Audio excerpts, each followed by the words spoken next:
The best thing about working with Mark definitely was his willingness to sit down and talk to me about big things. And in college, I think on our way there, there was several big talks we had, like where you want your life to go, what direction it is. And sometimes it seems very left or right. You only have one, this path will lead to this life. And we would have these conversations and even bring in poetry sometimes. We talk about different examples of people leading lives that were not planned and turned out to be great.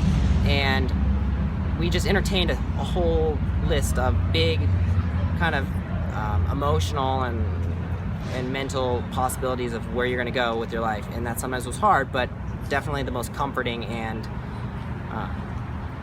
engaging aspect of our time together. One of the things that Mark was most helpful with during this process was helping me understand the things that don't matter when you're trying to get into college.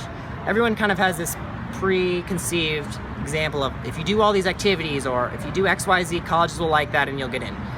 And Mark helped me understand that it's not necessarily about all these little check marks on your resume, but it's instead more about the depth and the passion that you have for something that you care about. And if you really care about something, then that's great and it's a real activity. But if you're just going to put it on your resume just for the sake of putting it on there, it's not necessarily important and no one really cares about that.